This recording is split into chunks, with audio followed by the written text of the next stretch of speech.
ഇന്നും നമ്മള് ഓണ വിഭവമായിട്ടാണ് വന്നേക്കുന്നത്. അപ്പൊ ഇത് നമ്മുടെ 4ാമത്തെ ഓണ വിഭവമാണ് നമ്മൾ ഉണ്ടാക്കാൻ വേണ്ടിട്ട് പോകുന്നത്. ഫസ്റ്റ് നമ്മൾ ഉണ്ടാക്കിയിട്ടുണ്ടായത് ചെറുപരിപ്പ് പായസം, പിന്നെ കാളൻ, പിന്നെ ഇഞ്ചിമ്പുളി. പിന്നെ ഇത് നമ്മൾ ഉണ്ടാക്കുന്നത് ഓണസദ്യയില് അല്ലെങ്കിൽ ഏത് സദ്യക്ക് ആയിരുന്നാലും നമുക്ക് ഒഴിച്ചു കൂടാൻ പറ്റാത്ത സാമ്പാറാണ് ഉണ്ടാക്കുന്നത്. സാമ്പാർ നമ്മള് പല തരത്തിലും ഉണ്ടാക്കും സാമ്പാർ.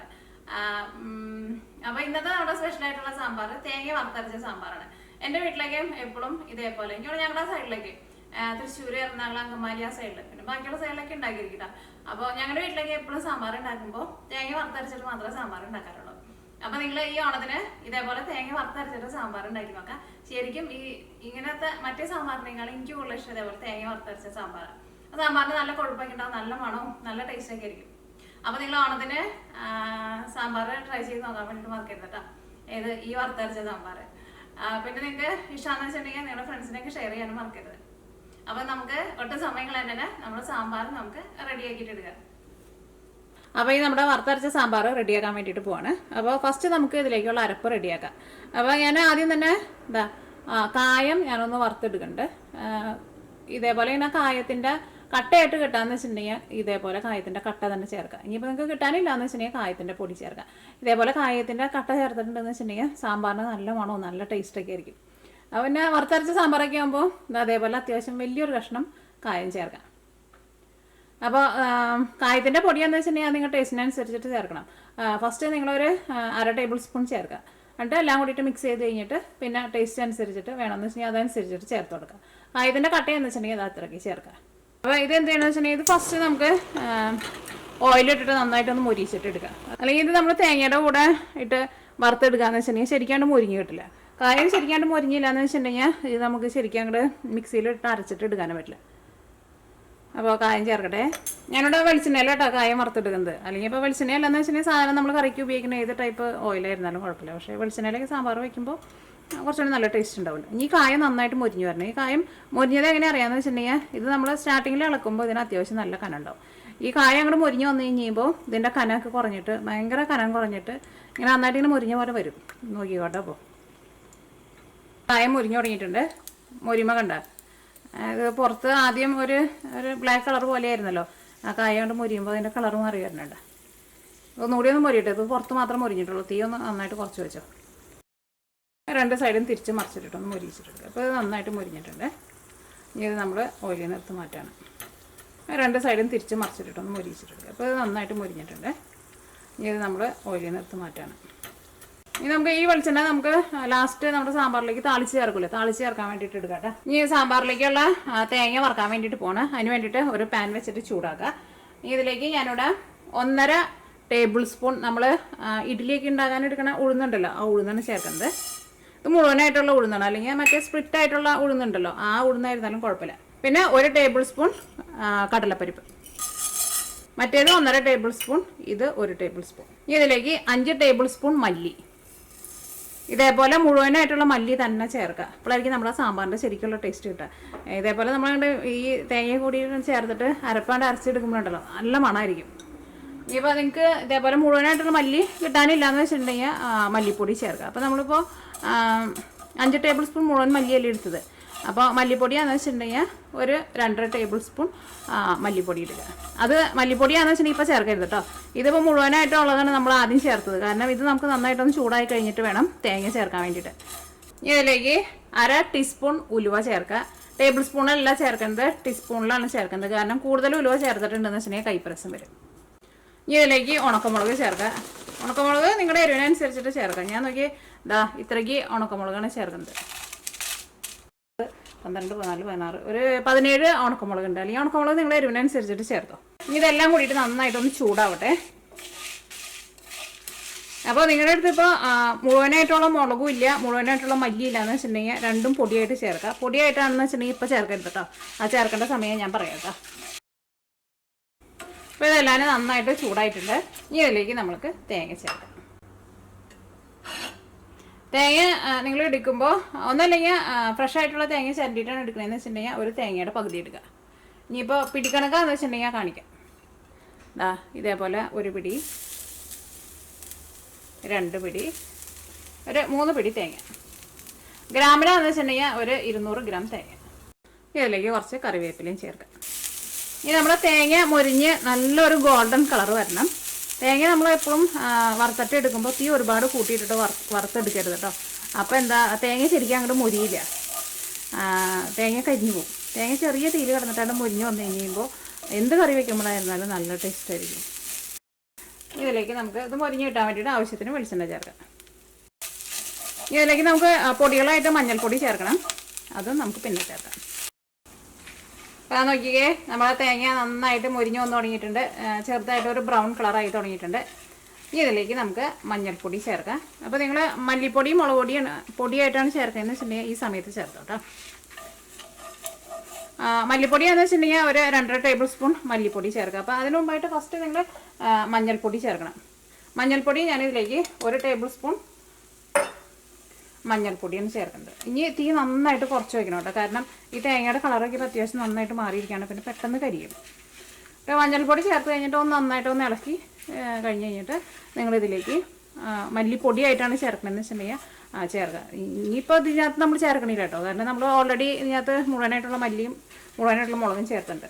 ഇത് ചേർക്കാത്തവർക്കാണ് കേട്ടോ പറയുന്നത്. അപ്പോൾ മഞ്ഞൾപ്പൊടി ചേർത്ത് കഴിഞ്ഞ് കഴിയുമ്പോൾ ഒരു 2.5 ടേബിൾ സ്പൂൺ മല്ലിപ്പൊടി ചേർക്കുക. അത് കഴിഞ്ഞിട്ട് നന്നായിട്ടൊന്ന് ഇളക്കുക. ആ മല്ലിയുടെ ഒരു പച്ച ടേസ്റ്റ് ഒക്കെ ഉണ്ടല്ലോ, അതൊക്കെ പോകണം. അത് പോയി കഴിഞ്ഞ് കഴിയുമ്പോൾ മുളക് പൊടി ചേർക്കുക. മുളക് പൊടി നിങ്ങളുടെ എരിവിനനുസരിച്ചിട്ട് ചേർക്കുക. ഏകദേശം ഒരു 2.5 ടേബിൾ സ്പൂണിൻ്റെ അടുത്ത് ചേർത്തോ. അല്ലെങ്കിൽ ചില മുളക് പൊടിക്ക് എരിവ് ഭയങ്കര കൂടുതലായിരിക്കും, ചിലതിന് ഭയങ്കര എരിവ് കുറവായിരിക്കും. അപ്പോൾ അതനുസരിച്ച് മുളക് പൊടി നിങ്ങളുടെ എരിവിനനുസരിച്ചിട്ട് ചെറിയ വ്യത്യാസങ്ങൾ വെച്ചിച്ചോ. കുമ്പളായിരുന്നാലും നന്നായിട്ട് മുരിഞ്ഞ ഒരു സൗണ്ടാക്കി വരുന്നുണ്ട്, നല്ല മണവും വരുന്നുണ്ട്. ഇനി ഞാനിവിടെ തീ ഓഫ് ചെയ്യണം. പിന്നെ ഇതിൻ്റെ കൂടെ നമ്മൾ വറുത്ത് വെച്ചേക്കണം നമ്മുടെ ഇതുണ്ടല്ലോ കായം കൂടിയിട്ട് ചേർക്കണം. ഇത് ചൂടാറി കഴിഞ്ഞ് കഴിയുമ്പോൾ മിക്സിയിലിട്ടിട്ട് ഫസ്റ്റ് കുറച്ച് വെള്ളം ഒഴിക്കുക, എന്നിട്ട് നല്ല പേസ്റ്റ് പോലെ അരച്ചിട്ടിട്ട്, കണ്ട് അറിയണില്ല എന്ന് വെച്ചിട്ടുണ്ടെങ്കിൽ അതനുസരിച്ചിട്ട് വെള്ളം ചേർക്കുക. പിന്നെ ഇത് നമ്മൾ ഈ പാനിൽ തന്നെ വെക്കരുത് കേട്ടോ.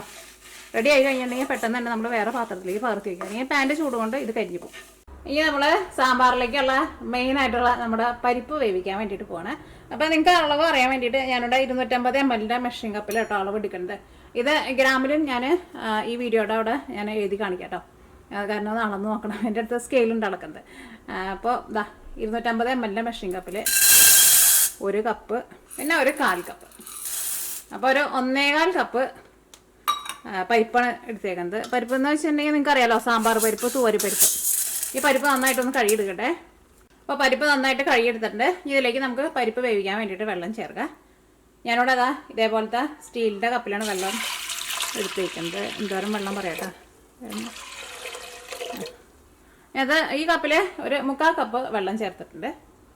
അപ്പോൾ വെള്ളം ഇത്തിരി കൂടിയാലും കുറഞ്ഞാലും കുഴപ്പമില്ല. ഇനി നമ്മൾ ഇതിനകത്ത് കഷ്ണങ്ങളൊക്കെ ചേർത്ത് കഴിഞ്ഞിട്ട് പിന്നെ നമ്മൾ വെള്ളം ചേർക്കും. ഇനി നമ്മുടെ പരിപ്പ് ഈ മുകളിലേക്ക് തന്നെ തിളച്ച് പൊന്തി പോകാണ്ടിരിക്കാൻ വേണ്ടിയിട്ട് നമുക്കിതിലേക്ക് 1 ടേബിൾ സ്പൂൺ വെളിച്ചെണ്ണ ചേർക്കാം. കുക്കർ അടയ്ക്കാൻ വേണ്ടിയിട്ട് പോകണം. എന്നിട്ട് കുക്കറിൻ്റെ ഉള്ളിൽ നിന്ന് ഞാൻ സാധാരണ ഒറ്റ വിസിൽ വന്നു കഴിയുമ്പോൾ പിന്നെ കുക്കറിൻ്റെ ഉള്ളിൽ നിന്ന് സ്റ്റീം പുറത്തേക്ക് പോകാത്ത തരത്തിൽ തീ കുറച്ചിട്ട് ഒരു 15 മിനിറ്റ് വയ്ക്കും. അത് കഴിഞ്ഞിട്ട് തീ ഓഫ് ചെയ്യുക. അത് കഴിഞ്ഞിട്ട് കുക്കറിൻ്റെ ഉള്ളിൽ നിന്ന് ആവി മുഴുവൻ പോയി കഴിഞ്ഞിട്ട് നമ്മൾ കുക്കർ തുറക്കും. അപ്പോൾ കുക്കർ അടയ്ക്കട്ടെ. സാമ്പാറിലേക്ക് ചേർക്കാൻ വേണ്ടിയിട്ട് ഞാനിവിടെ കുറച്ച് കഷ്ണങ്ങളൊക്കെ എടുത്ത് വെച്ചിട്ടുണ്ട്. എനിക്ക് തോന്നുന്നു ചില സ്ഥലത്തേക്ക് സാമ്പാറിൽ ഇങ്ങനെ പ്രത്യേക കഷ്ണങ്ങൾ മാത്രമേ ഇടുള്ളൂ എന്ന് തോന്നണം. പക്ഷേ ഇതേപോലെ ഇങ്ങനെ വറുത്തരച്ച് വയ്ക്കുന്ന കറിയിൽ ഒരുവിധം എല്ലാ വെജിറ്റബിൾസും നമ്മൾ ഇടും. ചില സ്ഥലത്ത് ചിലപ്പോൾ പാവയ്ക്ക ഇടാറുണ്ട്. ഞങ്ങളുടെ സൈഡിൽ തന്നെ ഇതേപോലെ വറുത്തരച്ച് വയ്ക്കുമ്പോൾ ചിലർ പാവയ്ക്ക ഇടും. അതേപോലെ തന്നെ വേണമെന്ന് വെച്ചിട്ടുണ്ടെങ്കിൽ ഒരു 2 അല്ലെങ്കിൽ ഒരു 3 ചെറിയ കഷ്ണം കപ്പ വേണമെന്ന് വെച്ചിട്ടുണ്ടെങ്കിൽ കപ്പ ചേർക്കുക. അപ്പോൾ നമ്മൾ സാമ്പാറിന് എന്താ പറയുക, നല്ല കൊഴുപ്പുണ്ടാവും. പക്ഷേ കപ്പ ചേർക്കുമ്പോൾ ഒരുപാട് ചേർക്കരുത്. എനിക്കിഷ്ടമാണ് അങ്ങനെ കപ്പ ചേർക്കുന്നത്. ഞാൻ സാധാരണ കപ്പ കിട്ടുമ്പോൾ സാമ്പാർ അങ്ങനെ ഉണ്ടാക്കുന്നുണ്ടെന്ന് വെച്ചിട്ടുണ്ടെങ്കിൽ ഒരു 2 അല്ലെങ്കിൽ ഒരു 3 കഷ്ണം, വലുതല്ല ഒരു ചെറിയ കഷ്ണം അങ്ങനെ ചേർക്കാറുണ്ട്. പിന്നെ ഇതിലേക്ക് എനിക്കിപ്പോൾ ഇല്ലാത്തൊരു വെജിറ്റബിൾസ് എന്താണെന്ന് വെച്ചിട്ടുണ്ടെങ്കിൽ അത് മെയിനായിട്ട് സാമ്പാറിൽ ചേർക്കേണ്ടതാണ്. നമ്മുടെ കൊത്താമര പയറുണ്ടല്ലോ, അത് ചേർക്കണം. അപ്പോൾ ഞാൻ കഴിഞ്ഞ ദിവസം ഈ കഷ്ണങ്ങളൊക്കെ വാങ്ങാൻ വേണ്ടിയിട്ട് കടയിൽ ചെന്ന് കഴിയുമ്പോൾ എന്നും കടയിലുണ്ടാവുമല്ലോ, പക്ഷേ കഴിഞ്ഞ പ്രാവശ്യം ഇന്നലെയാണ് പോയിട്ടുണ്ടായിരുന്നു. ചെന്ന് കഴിയുമ്പോൾ ആ കൊത്താമര പയർ മാത്രം അവിടെ ഉണ്ടായിരുന്നു. അപ്പോൾ ഞാൻ അവിടെ നിന്ന് ഫ്രോസൺ വാങ്ങിച്ചുകൊണ്ടിരുന്നു. പക്ഷേ ഫ്രോസൺ കണ്ടിട്ട് ഒരു എന്താ പറയുക, അത്രയ്ക്ക് ഫ്രഷ് അല്ല, അതുകൊണ്ട് ഞാൻ ചേർക്കണില്ല. അപ്പോൾ കൊത്താമര പയർ ഉണ്ടെന്ന് വെച്ചിട്ടുണ്ടെങ്കിൽ അതും കൂടിയിട്ട് നിങ്ങൾ സാമ്പാറിൽ ചേർക്കണം. ശരിക്കും സാമ്പാറിൽ ഞങ്ങളുടെ സൈഡിലേക്കും ഈ കൊത്താമര പയറിന് ഈ സാമ്പാർ പയറെന്ന് പറയും. അത് ശരിക്കും നമ്മുടെ ഈ വറുത്തരയ്ക്കുന്ന സാമ്പാറിന് നല്ല ടേസ്റ്റ് കൊടുക്കുന്നത്. അപ്പോൾ അതെന്തോരം ചേർക്കാന്ന് വെച്ചിട്ടുണ്ടെങ്കിൽ നമ്മുടെ കയ്യിൽ ഒരു പിടി അത്രയ്ക്ക് അത് കിട്ടാന്ന് വെച്ചാൽ അതും കൂടിയിട്ട് ചേർക്കണം കേട്ടോ. ഞാനിവിടെ ഇതേപോലത്തെ ഒരു വലിയ കഷ്ണം ക്യാരറ്റ് എടുത്തിട്ടുണ്ട്, ഒരു വലിയ ഉരുളക്കിഴങ്ങ് എടുത്തിട്ടുണ്ട്, 3 പച്ചമുളക് എടുത്തിട്ടുണ്ട്. ഇത് അധികം എരിവില്ലാത്ത പച്ചമുളകാണ്. പിന്നെ അതാ ഒരു ഏത്തക്കായയുടെ പകുതി എടുത്തിട്ടുണ്ട്. പിന്നെ ഒരു തക്കാളി എടുത്തിട്ടുണ്ട്. എനിക്ക് തോന്നുന്നു ചില സ്ഥലത്ത് ചിലപ്പോൾ തക്കാളി ചേർക്കില്ലായിരിക്കും, പക്ഷേ ഞാൻ ഉണ്ടാക്കുമ്പോൾ ഇപ്പോഴും തക്കാളിയും കൂടിയിട്ട് ചേർക്കാറുണ്ട്. പിന്നെ ഇതാ ഒരു കഷ്ണം വഴുതനങ്ങ, പിന്നെ മുരിങ്ങക്കായ സാധാരണ ഞങ്ങൾക്കിവിടെ എപ്പോഴും ഫ്രോസൺ തന്നെ കിട്ടാറുള്ളൂ. വല്ലപ്പോഴും മാത്രമേ ഇതേപോലെ ഫ്രഷ് ആയിട്ടുള്ളത് വരുള്ളൂ. പക്ഷേ ഈ പ്രാവശ്യം ഞാൻ ഇപ്പോൾ എനിക്ക് ഫ്രഷ് കിട്ടി. കൊല്ലത്തിൽ ഒരു പ്രാവശ്യമൊക്കെ വരുള്ളൂ ഇതേപോലെ ഫ്രഷ് ആയത്. പക്ഷേ കൊത്താമര പയർ കിട്ടിയില്ല, ഇത് കിട്ടി. അപ്പോൾ മുരിങ്ങക്കായ ഇതാ ഇത്രയ്ക്കാണ് എടുത്തേക്കുന്നത്. പിന്നെ ഒരു സബോള എടുത്തിട്ടുണ്ട്. പിന്നെ ഇതിലേക്ക് നമ്മൾ കറിവേപ്പിലയും ചേർക്കും. പിന്നെ ലാസ്റ്റ് വെണ്ടക്കായും ചേർക്കും. വെണ്ടക്കായ നമ്മൾ ഈ കഷ്ണത്തിൻ്റെ ഒപ്പമല്ല ചേർക്കുന്നത്. വെണ്ടക്കായ്ക്ക് അധികം വേവില്ലല്ലോ. അത് ഏതാണ്ട് സാമ്പാർ ഒരു 3/4 ഭാഗമൊക്കെ റെഡിയായി കഴിഞ്ഞിട്ടാണ് നമ്മൾ വെണ്ടക്കായ ചേർക്കുന്നത്. അത് ഞാൻ ചേർക്കുമ്പോൾ പറയാട്ടോ. അപ്പോൾ ഈ കഷ്ണങ്ങളൊക്കെ നമ്മൾ സാമ്പാറിന് കട്ട് ചെയ്യില്ലേ, കുറച്ച് വലിയ പീസായിട്ട് അതേപോലെ കട്ട് ചെയ്തിട്ട് എടുക്കുക.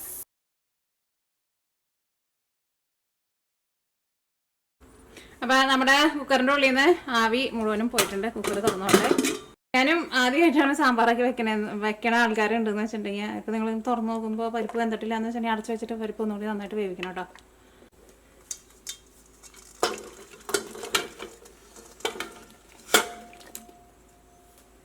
ഒരു കഷ്ണം മറന്നുട്ടാ, മത്തങ്ങയും കൂടിയിട്ട് ചേർക്കണം. മത്തങ്ങയും കട്ട് ചെയ്തിട്ട് എടുക്കട്ടെ. ഇവിടെ പറിച്ചുകൊണ്ടൊന്നും ഇരിക്കണ്ടേ, ഞാൻ സത്യം പറഞ്ഞാൽ എടുക്കാൻ വേണ്ടിയിട്ട് മറന്നേ. ഇതാ മത്തങ്ങ ഇതുകൂടി ഉണ്ടായതാട്ടോ.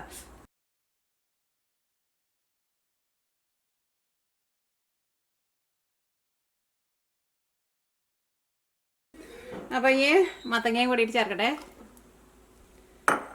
കറിവേപ്പിലയും ചേർക്കാം. ഇതിലേക്ക് നമ്മൾ വറുത്ത് വെച്ചേക്കണ തേങ്ങ ഉണ്ടല്ലോ, തേങ്ങ ഞാനിവിടെ നോക്കി നല്ല വെണ്ണ പോലെ അരച്ചെടുത്തിട്ടുണ്ട്. ഫസ്റ്റ് നമ്മൾ വെള്ളമൊന്നും ഒഴിക്കാണ്ട് മിക്സിയിലിട്ടിട്ടൊന്ന് കറക്കാം. അപ്പോൾ തേങ്ങ നന്നായിട്ട് പൊടിയും. അത് കഴിഞ്ഞിട്ട് നമ്മൾ വെള്ളം ചേർത്തിട്ട് അരച്ചിട്ടിട്ട്. അപ്പോൾ ഇനി വെള്ളം ചേർക്കട്ടെ. ഈ മിക്സിയുടെ ജാറിൽ ഒരു ജാറ് വെള്ളമായിട്ട് ഇപ്പോൾ ചേർത്ത് ഞാൻ ഇന്ന് ഇളക്കി നോക്കട്ടെ. വെള്ളം വേണമെന്ന് വെച്ചിട്ടുണ്ടെങ്കിൽ അതനുസരിച്ച് ചേർക്കാം. കാരണം വെള്ളത്തിന് തന്നെ കറക്റ്റ് ഒരു അളവില്ല, നമ്മൾ ഏകദേശം അളവില്ലാണ്ട് ചേർത്ത് കൊടുക്കും. അതിനകത്ത് കഷ്ണങ്ങളൊക്കെ നമുക്കൊന്ന് വേവണം. പിന്നെ സാമ്പാറിൽ നമുക്ക് ചാറും വേണമല്ലോ. ഈ മിക്സിയിൽ ഞാനൊരു 1.5 വെള്ളമായിട്ടാണ് ചേർത്തത്. ഫസ്റ്റ് ഇതിനകത്ത് ഫുള്ള് എടുത്തു, പിന്നെ ഒരു 1.5യുടെ അടുത്ത് വെള്ളം ചേർത്തു. ഇതിലേക്ക് നമുക്ക് ആവശ്യത്തിന് ഉപ്പ് ചേർക്കാം. ഇനി നിങ്ങൾക്ക് വേണമെന്ന് വെച്ചിട്ടുണ്ടെങ്കിൽ കുക്കർ അടച്ച് വെച്ചിട്ട് നമ്മൾ വിസിൽ വരുത്തിയിട്ട് നമ്മൾ വേവിച്ചിട്ടെടുക്കില്ലേ, അങ്ങനെ വേവിച്ചിട്ടെടുക്കുക. പക്ഷേ കഴിയുന്നതും അങ്ങനെ വേവിക്കാണ്ടിരിക്കുക. നമ്മൾ സാധാരണ ഇപ്പോൾ കുക്കറിൻ്റെ അടപ്പല്ലാണ്ട് സാധാരണ മൂടി വെച്ചിട്ടാണ് ഞാൻ മൂടി വെച്ചിട്ട് സാധാരണ നമ്മൾ സാധനങ്ങൾ മൂടി വെച്ചിട്ട് വേവിക്കില്ല, അതേപോലെ വേവിക്കുക. അപ്പോഴായിരിക്കും നമ്മുടെ ഈ കഷ്ണത്തിലേക്ക് മസാലയൊക്കെ പിടിച്ച് ഗ്രേവിയൊക്കെ ആയിരുന്നാലും ഒന്ന് നല്ല തിക്കൊക്കെ ആയിട്ട് വരാം. അപ്പോൾ നമുക്ക് അങ്ങനെ വേവിക്കാം. അപ്പോൾ തീ ഓണാക്കട്ടെ. സാമ്പാർ നന്നായിട്ട് തിളച്ച് വരുന്ന സമയത്ത് പ്രത്യേകം ശ്രദ്ധിക്കുക, തിളച്ച് പോട്ടാ. അങ്ങനെ കുറച്ച് നേരം അങ്ങനെ നമ്മൾ തീയൊക്കെ ഒന്ന് കുറച്ചിട്ടിട്ട് സാമ്പാർ നന്നായിട്ട് തിളപ്പിക്കേണ്ട. സാമ്പാർ നന്നായിട്ട് തിളച്ച് അതിൻ്റെ പതയൊക്കെ അങ്ങോട്ട് മാറി കഴിഞ്ഞ് കഴിയുമ്പോൾ പിന്നെ അതങ്ങനെ തിളച്ച് പോകില്ല. അപ്പോൾ അത് പ്രത്യേകം ശ്രദ്ധിക്കണം. അപ്പോൾ നമ്മുടെ സാമ്പാർ നന്നായിട്ട് തിളച്ച് വരുന്നുണ്ട്. അപ്പോൾ ഈ തിളച്ച് വരുന്ന സമയത്ത് നിങ്ങൾ അടുത്ത് തന്നെ ഉണ്ടാവണം കേട്ടോ. കണ്ട പിന്നെ പതഞ്ഞങ്ങോട്ട് വന്നിട്ട് ഫുള്ളായിട്ട് അങ്ങോട്ട് തിളച്ചങ്ങോട്ട് പുറത്തേക്ക് പോകും. പിന്നെ ഒരു കാര്യം പ്രത്യേകം ശ്രദ്ധിക്കുക, എപ്പോഴും നമ്മൾ അടിയിൽ നിന്ന് ഇളക്കി കൊടുക്കണം കേട്ടോ. അല്ലെങ്കിൽ ഈ പരിപ്പ് അടിയിൽ പിടിച്ചിരിക്കും. അതും തുടക്കത്തിൽ മാത്രം അങ്ങനെ ചെയ്താൽ മതി. ഒരു 2-3 പ്രാവശ്യം നമ്മൾ ഇളക്കുമ്പോൾ അടിയിൽ നിന്ന് എപ്പോഴും ഇളക്കി കൊടുക്കണം. നോക്കിക്കേ, നമ്മുടെ സാമ്പാറിലെ കഷ്ണങ്ങളൊക്കെ വെന്തിട്ടുണ്ട്. ഇതിലേക്ക് നമുക്ക് വെണ്ടക്കായ ചേർക്കാം. കാരണം വെണ്ടക്കായ്ക്ക് അധികം വേവില്ലല്ലോ. വെണ്ടക്കായ ഒന്ന് നന്നായിട്ടൊന്ന് തിളച്ചാൽ മതി. പിന്നെ ഈ സാമ്പാറിൽ നല്ല ചൂടുണ്ടാവില്ല തീ ഓഫ് ചെയ്താലും. അപ്പോൾ അത് ഇരുന്നിട്ട് ഒന്നുകൊണ്ട് വാടി വന്നോളൂ. അത്രയ്ക്ക് വെന്താൽ മതി, ഒരുപാട് വെന്ത് കുഴഞ്ഞു പോരുത്. അപ്പോൾ ഇതേപോലെ ഞാൻ ലാസ്റ്റ് ആകുമ്പോൾ ചേർത്താൽ മതി. ഇനി നമുക്ക് സാമ്പാറിലേക്ക് പുളി ചേർക്കാം. അപ്പോൾ ഞാനിവിടെ പുളി കുറച്ച് വെള്ളം ഒഴിച്ചിട്ട് പിഴിഞ്ഞെടുത്തിട്ടുണ്ട്. പുളിയുടെ ഒരു കണക്ക് എങ്ങനെയെന്ന് വെച്ചിട്ടുണ്ടെങ്കിൽ നമ്മുടെ സാമ്പാറിൻ്റെ പുളിക്ക് അനുസരിച്ചിട്ട് ചേർക്കാം. ഞാനൊരു വലിയൊരു നാരങ്ങയുടെ വലിപ്പമുള്ള വാളംപുളിയാണ് എടുത്തിട്ട് പിഴിഞ്ഞെടുത്തത്. അത് നമ്മൾ ഫസ്റ്റ് കുറച്ച് ഒഴിക്കാം. സാമ്പാറിൽ പുളി കുറവ് പോലെ തോന്നുന്നുണ്ടെന്ന് വെച്ചിട്ടുണ്ടെങ്കിൽ കുറച്ചും കൂടി ഒഴിക്കാം. അങ്ങനെ ഒഴിച്ചു കൊടുക്കാം. പുളി പിഴിഞ്ഞത് ചേർക്കില്ലേ, ആ സമയത്ത് ചേർത്താൽ മതി കേട്ടോ. അപ്പോൾ ഫസ്റ്റ് കുറച്ച് ചേർക്കാം. അത് കഴിഞ്ഞിട്ട് മിക്സ് ചെയ്ത് കഴിഞ്ഞിട്ട് ടേസ്റ്റ് അനുസരിച്ചിട്ട് ചേർത്ത് കൊടുക്കാം.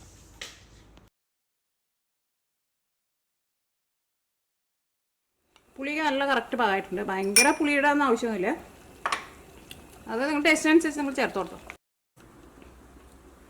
ഇപ്പോൾ പുളിയും വെണ്ടക്കായയും ചേർത്ത് കഴിഞ്ഞിട്ട് നമ്മളൊരു മീഡിയം ഫ്ലെയിമിൽ വെച്ചിട്ട് ഒരു 2 മിനിറ്റ് കറി നന്നായിട്ട് തിളപ്പിച്ചിട്ടുണ്ടായിരുന്നു. അപ്പോൾ നമ്മുടെ വെണ്ടക്കായ എന്നാലും വെന്തിട്ടുണ്ട്. ഇനി നമുക്ക് തീ ഓഫ് ചെയ്യാം. ഇനി ഈ സാമ്പാറിൻ്റെ ചൂട് കൊണ്ട് ബാക്കിയുള്ള വേവ് വെന്തോളും. ഇനി നമ്മുടെ സാമ്പാറിലേക്ക് നമുക്ക് താളിക്കാം. അപ്പോൾ നമ്മൾ ഫസ്റ്റ് നമ്മുടെ കായം വറുത്തെടുത്തിട്ടുണ്ടായിരുന്നില്ലേ, ആ വെളിച്ചെണ്ണ ഇട്ടാണ് ചേർക്കുന്നത്. ഇപ്പോൾ വെളിച്ചെണ്ണ നന്നായിട്ട് ചൂടായിട്ടുണ്ട്. ഫസ്റ്റ് കടുക് പൊട്ടിക്കുക. അപ്പോൾ കടുക് പൊട്ടി തുടങ്ങിയിട്ടുണ്ട്. ഇനി ഇതിലേക്ക് ഉലുവ ചേർക്കുക. അതാ ഉലുവ നോക്കിയേ, ഇത് ഇത്രയ്ക്കേ ചേർക്കണുള്ളൂ കേട്ടോ, ഒരുപാട് ചേർക്കരുത്. ഇതിലേക്ക് ഉണക്കമുളക് ചേർക്കുക. ഇതിലേക്ക് ചെറിയ ഉള്ളി. അപ്പം എൻ്റെ അടുത്ത് ചെറിയ ഉള്ളി ഇല്ല, ഞാനിവിടെ സവാളയാണ് ചേർക്കുന്നത്. നല്ല പൊടിയായിട്ട് കട്ട് ചെയ്തിട്ട് ചേർക്കാം. അപ്പോൾ ഉള്ളി ചെറുതായിട്ടൊന്ന് മുരിഞ്ഞു തുടങ്ങിയിട്ടുണ്ട്. ഇതിലേക്ക് ഞാനിവിടെ കുറച്ച് മഞ്ഞൾപ്പൊടി ചേർക്കുന്നുണ്ട്. അപ്പോൾ നമ്മൾ താളിച്ച് ചേർക്കുമ്പോൾ ഒരു നല്ലൊരു സ്മെല്ലുണ്ടാവും. അതേപോലെ തന്നെ കുറച്ച് മുളക് പൊടി എന്താ ഇത്രയൊക്കെ ചേർക്കണുള്ളൂ കേട്ടോ. അപ്പോൾ അത് ആ ഒരു ചുവന്ന കളറ് നമ്മുടെ സാമ്പാറിൻ്റെ മുകളിൽ ഒന്ന് തെളിഞ്ഞ് നിൽക്കും. അപ്പോൾ നന്നായിട്ട് മുരിഞ്ഞിട്ടുണ്ട്. ഇനി ചൂടോട് കൂടിയിട്ട് തന്നെ നമ്മുടെ സാമ്പാറിലേക്ക് ചേർക്കാം. അപ്പോൾ നമ്മൾ താളിച്ച് ചേർത്ത് കഴിഞ്ഞിട്ട് 5 മിനിറ്റ് സാമ്പാർ മൂടി വെച്ചിട്ടുണ്ടായിരുന്നു. ഇപ്പോൾ നമ്മുടെ സാമ്പാർ നോക്കി എന്ത് മണമെന്നറിയാം. നമ്മൾ ആ കായൊക്കെ നമ്മൾ ഫ്രഷായിട്ടുള്ള കായല്ലേ ചേർത്തിട്ടുണ്ടായിരുന്നു. പക്ഷേ കായത്തിൻ്റെ പൊടിയൊക്കെ ചേർത്തിട്ടുണ്ടെങ്കിൽ ഇത്രയ്ക്ക് സ്മെല്ലും ഇത്രയ്ക്ക് ടേസ്റ്റ് ഉണ്ടാവില്ല കേട്ടോ. അതേപോലെ തന്നെ ആ മല്ലിക്കും മുഴുവനായിട്ടുള്ള മല്ലിയായിരുന്നല്ലോ, നല്ല ടേസ്റ്റുള്ള സാമ്പാറാണ്. സാമ്പാർ നമുക്ക് ഇനി ഇതിലും കൂടുതൽ ടേസ്റ്റുള്ള സാമ്പാർ നമുക്ക് ഉണ്ടാക്കാൻ വേണ്ടിയിട്ട് പറ്റില്ല. ശരിക്കും നിങ്ങൾ ഓണത്തിന് നിങ്ങൾ ട്രൈ ചെയ്ത് നോക്കുക. ഉറപ്പായിട്ട് നിങ്ങൾക്ക് എല്ലാവർക്കും എന്തായിരുന്നാലും നല്ല ഇഷ്ടം.